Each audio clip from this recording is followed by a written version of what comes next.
April 4, 2017 பெங்களூர்ல ஜெயா நகர்னு ஒரு பகுதி இருக்கு. அந்த ஏரியால இருக்க ஒரு அபார்ட்மெண்ட்ல 37 வயசான கிஷோர் வெங்கடேஷ்ன்ற நபர் அவரோட அம்மா 57 வயசான மணி வெங்கடேஷ் கூட வாழ்ந்துட்டு வந்திருக்காரு.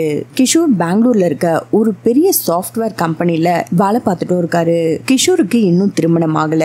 அவரும் அவரோட அம்மா 2 பேர் மட்டும்தான் அந்த பிளாட்ல தனியா வாழ்ந்துட்டு வந்திருக்காங்க.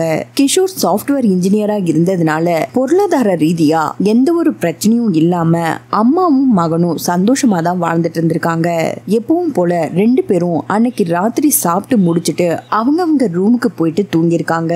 அடுத்த நாள் காலையில கிஷோர் எழுந்திருச்சதும் ரூமை விட்டு வெளியே போறதுக்காக கதவை திறந்திருக்காரு. ஆனா ரூம் கதவை கிஷோரால திறக்க முடியல. ஏன்னா கதவை வெளிப்பக்கமா யாரோ தாழ்பால் போட்டிருக்காங்க. அவரோட அம்மா மணி வெங்கடேஷையும் கூப்பிட்டு பார்த்திருக்காரு. அவங்களும் வந்து கதவை திறக்கல. உடனே அவங்களுக்கு போன் பண்ணி பாக்குறாரு. அப்பவும் மணி வெங்கடேஷ் கிட்ட இருந்து எந்த ஒரு ரெஸ்பான்ஸுமே இல்ல. போன் ரிங் அடிச்சுக்கிட்டே இருந்திருக்கு. இதனால பயந்து போன கிஷோர் உடனடியா அந்த அபார்ட்மெண்டோட மேனேஜர் அமர்நாத்துக்கு போன் பண்ணி தகவல் சொல்றாரு. அது மட்டும் இல்லாம அவரோட ஃப்ரெண்டுக்கும் போன் பண்ணி தகவல் சொல்லியிருக்காரு. கிஷோரோட வீட்டுக்கு பக்கத்திலேயே இருக்க திலக் நகர்ன்ற பகுதியில அவரோட ஃப்ரெண்ட் வாழ்ந்துட்டு இருந்ததுனால கிஷோர் போன் பண்ணி தகவல் கொடுத்த கொஞ்ச நேரத்திலேயே அவரோட ஃப்ரெண்ட் கிஷோரோட வீட்டுக்கும் வந்திருக்காரு. அவர் வந்து பார்க்கும்போது அந்த வீட்டோட கதவு திறந்தபடியே இருக்கு.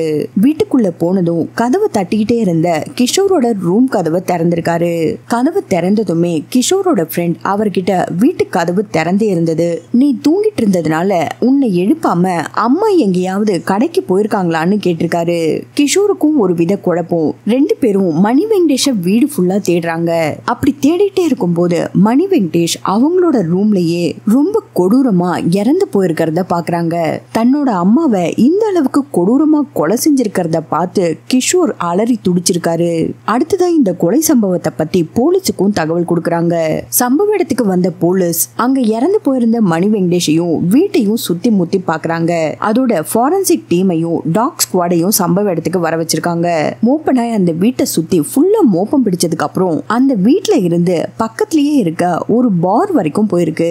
அதுக்கு மேல நாயால மோப்பம் பிடிக்க முடியாததுனால போலீஸ் அதிகாரிங்க பார்லயும் சுத்தி இருக்க இடங்கள்லயும் ஏதாவது தடயம் கிடைக்குமான்னு தேடி இருக்காங்க.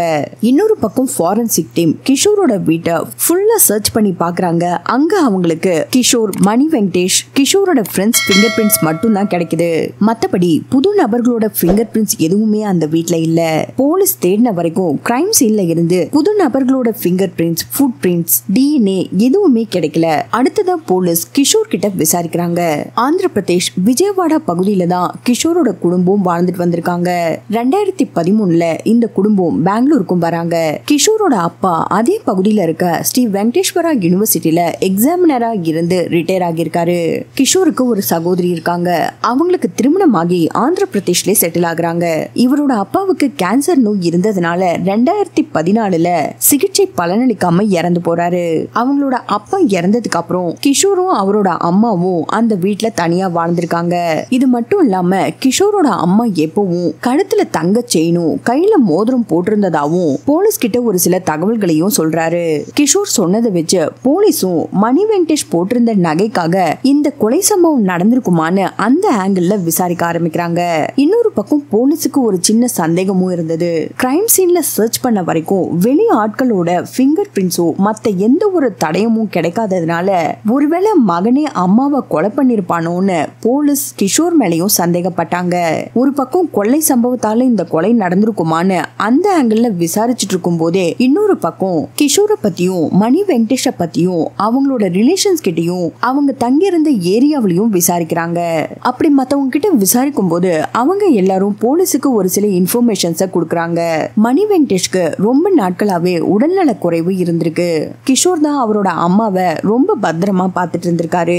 அது மட்டும் இல்லாம கிஷோருக்கு அமெரிக்காவில ஒரு பெரிய சாஃப்ட்வேர் கம்பெனில வேலை கிடைச்சிருக்கு. ஆனா அவரோட அம்மாவை தனியா விட்டுட்டு போகணுமேன்ற காரணத்தினாலேயே அந்த வேலையே வேண்டான்னு ரிஜெக்ட் பண்ணிருக்காரு.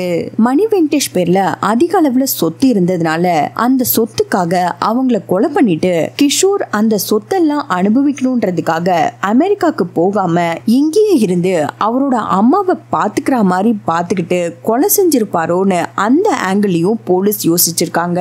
அதனால கிஷோருக்கே தெரியாம இன்னும் டீடைலா அவரை பத்தியும் அவரோட அம்மாவை பத்தியும் விசாரிக்கிறாங்க.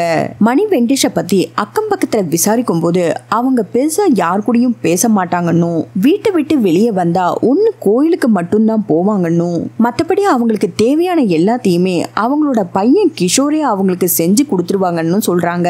அவங்களோட ரிலேஷன்ஸ் கிட்டயும் அக்கம் பக்கத்துலயும் விசாரிச்ச வரைக்கும் கிஷோரை பத்தி யாருமே தப்பா சொல்லல. அதனால கடைசியா அவரோட கால் டீடைல்ஸ் எல்லாத்தையுமே செக் பண்றாங்க. அப்படி செக் பண்ண வரைக்குமே கிஷோர் மேல சந்தேகப்படுற மாதிரி எந்த ஒரு டீடைல்ஸ்மே போலீஸ்க்கு கிடைக்கல.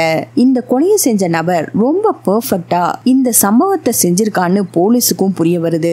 இந்த விசாரணை எல்லாம் ஒரு பக்கம் போயிட்டு இருக்கும் போதே திரும்பவும் கிரைம் சீனை பாக்குறதுக்காக டெபுட்டி கமிஷனர் பேரலிங்க ஐயா சம்பவ இடத்துக்கும் வந்து பாக்குறாரு. அந்த வீட்டை இன்ச் பை இன்ச் நோட்டம் விடுறாரு. அப்படி பார்த்துட்டே இருக்கும் போது அந்த வீட்டோட மெயின் டோருக்கு பக்கத்துல ஒரு ஜன்னல் இருக்கிறத கவனிக்கிறாரு. அந்த ஜன்னலுக்கு கீழே கடப்பாறைய விட்டு நோண்டி ஒரு கை போற அளவுக்கு கேப் இருக்கிறதையும் பாக்குறாரு. உடனே பக்கத்துல இருக்க ஒரு போலீஸ் அதிகாரியை கூப்பிட்டு ஜன்னலுக்கு கீழே இருக்க கேப்ல உங்க கையை விட்டு பாருங்க, எங்க போய் டச் ஆகுதுன்னு பாக்கலான்னு சொல்றாரு. டெபுட்டி கமிஷனர் சந்தேகப்பட்ட மாதிரியே அந்த போலீஸோட கை டோரோட தாழ்பால் கிட்ட போய் டச் ஆகிருக்கு. இந்த இடத்துலயே டெபுட்டி கமிஷனர் கன்ஃபார்ம் பண்ணிட்டாரு, கண்டிப்பா கொலைகாரன் இப்படிதான் அந்த வீட்டுக்குள்ள போயிட்டு மணி வெங்கடேஷ கொலை பண்ணிருப்பான்னு எல்லார்கிட்டயும் சொல்றாரு. இந்த கேஸ்ல பெரிய லீடே கிடைச்சதுனால உடனடியா ஃபாரன்சிக் டிபார்ட்மெண்ட் கிரைம் சீனுக்கு வர வச்சு ஒரு இடம் விடாம எல்லா இடத்தையும் சர்ச் பண்றாங்க. அப்படி சர்ச் பண்ணதுல ஃபாரன்சிக் டிபார்ட்மெண்ட் போலீஸ் கிட்ட ஒரு முக்கியமான தடயத்தையும் கொடுக்கறாங்க. அது என்னன்னா அந்த வீட்டோட ஜன்னல்ல இருந்து அழுக்கு படிஞ்ச ஒரு சில துகள்கள் அவங்களுக்கு கிடைச்சிருக்கு. அந்த துகள்களை எடுத்து செக் பண்ணி பார்த்ததுல அது மேல நிறைய பாக்டீரியாக்கள் இருந்ததாவும் சொல்றாங்க. ஃபாரன்சிக் டீம் இந்த தகவலை சொன்னதும் போலீஸ் அதிகாரிங்க அவங்களுக்கு இருந்த சந்தேகங்களை கேட்டிருக்காங்க. அந்த துகள் மேல இருந்த பாக்டீரியா எந்த இடத்துல அதிகமா இருக்கும்னு கேட்டிருக்காங்க. போலீஸ் கேட்ட இந்த கேள்விக்கு ஃபாரன்சிக் டீமும் ரொம்ப தெளிவா ஒரு பதிலையும் கொடுக்கறாங்க. இந்த பாக்டீரியா அதிக அளவுல குப்பை இருக்க இடங்கள்லயும் அப்படியும் இல்லைன்னா குப்பைகளை சேகரிக்க ஆட்கள் மேல கூட இருக்கலாம்னு ஒரு க்ளூவை கொடுக்கறாங்க. இந்த க்ளூ கிடைச்ச உடனே போலீஸ் அதிகாரிங்க அந்த ஏரியாவில் இருக்க துப்புரவு பணியாளர்கள், குப்பையில இருந்து பிளாஸ்டிக் எல்லாம் சேகரிக்கிறவங்க, இப்படி பல பேரை ஸ்டேஷனுக்கு வர வச்சு விசாரிக்கிறாங்க. இப்படி விசாரிக்கும் போது எல்லாரும் சொன்ன ஒரே பேர் கணேஷ். இந்த கணேஷ்க்கு 19 வயசு ஆகுதுன்னும் இவன் கெம்பிகவுடான்ற பகுதியில இருந்து வந்திருக்கான்னும் இவன் பல இடங்கள்ல திருட்டு வேலைகளை செஞ்சு மாட்டிக்கிட்டதாவும் போலீஸ் கிட்ட சொல்றாங்க. கணேஷோட போட்டோ போலீஸ் கைக்கு கிடைச்சதும் அவனோட போட்டோவை வச்சு எல்லா இடங்கள்லயும் அவனை தேட ஆரம்பிக்கிறாங்க. அதோட மோப்பனாய் கிரைம் சீன்ல இருந்து பார்ல போய் நின்னதுனால சம்பவம் நடந்த அன்னைக்கு கணேஷ் அந்த பாருக்கு வந்திருக்கானான்னு தெரிஞ்சுக்கிறதுக்காக போலீஸ் அங்க இருக்க சிசிடிவி ஃபுட்டேஜஸ் செக் பண்றாங்க. அப்படி செக் பண்ணதுல சம்பவம் நடந்த அன்னைக்கு கணேஷ் அந்த பாருக்கு வந்திருக்கிறதும் கன்ஃபார்ம் ஆகுது. போலீஸ் எல்லா இடங்கள்லயும் தேடும் போது ஒரு பாலத்துக்கு கீழே அவன் படுத்திருக்கான்ற தகவல் தெரிஞ்சதும் போலீஸ் அந்த இடத்துக்கும் போறாங்க. இந்த கணேஷுக்கு வீடுன்னு எதுவும் கிடையாது. அதனாலதான் அவன் அந்த பாலத்துக்கு கீழே படுத்துக்கிட்டு இருந்திருக்கான். அந்த இடத்துல அவனுக்குன்னு தனியா ஒரு பெட் இருந்திருக்கு. போலீஸ் அதிகாரிங்க அந்த பெட் எல்லாத்தையும் செக் பண்ணி பாக்குறாங்க. அங்கிருந்து 30 லட்சம் மதிப்புள்ள நகையும் ஒரு இரும்பு ராடையும் போலீஸ் மீட் எடுக்கிறாங்க. மேற்கொண்டு கணேஷ கைது செஞ்சு ஸ்டேஷனுக்கு கூட்டிட்டு வந்து விசாரிக்கவும் ஆரம்பிக்கிறாங்க.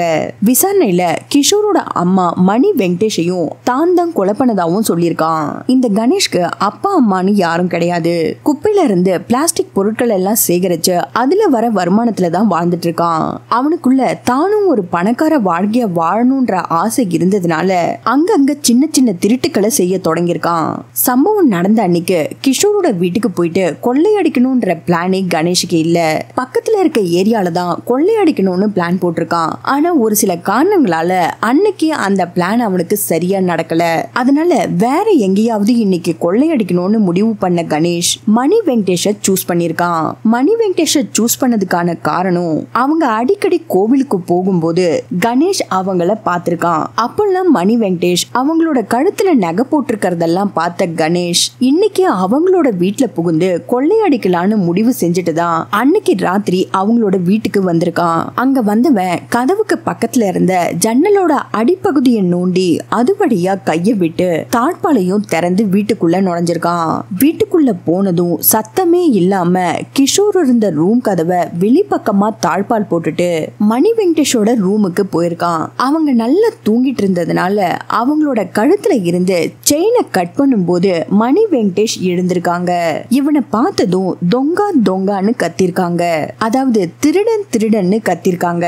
அவங்களோட சத்தத்தை கேட்டு யாராவது வந்துட போறாங்களோன்னு பயந்து கணேஷ் அவனோட கையில இருந்த இரும்பு ராடை எடுத்து அவங்களோட தலையிலேயே பலமா அடிச்சிருக்கான். மணி வெங்கடேஷ் இறந்து போயிட்டாங்கன்னு கன்ஃபார்ம் பண்ணதுக்கு அப்புறம் அவங்க கழுத்துல போட்டுட்டு இருந்த செயின், கையில போட்டிருந்த வளையல் எல்லாத்தையும் எடுத்துட்டு அங்க இருந்து எஸ்கேப் ஆயிட்டதா போலீஸ் விசாரணையிலயும் சொல்லியிருக்கான். அது மட்டும் இல்லாம இதுக்கு முன்னாடி எல்லாம் நடந்த கொள்ளை சம்பவத்துல இவனுக்கு உடந்தையா இருந்த 30 வயசான சின்ராஜு, 31 வயசான சக்திவேல், இவங்க 2 பேரையுமே போலீஸ் கைது செஞ்சிருக்காங்க.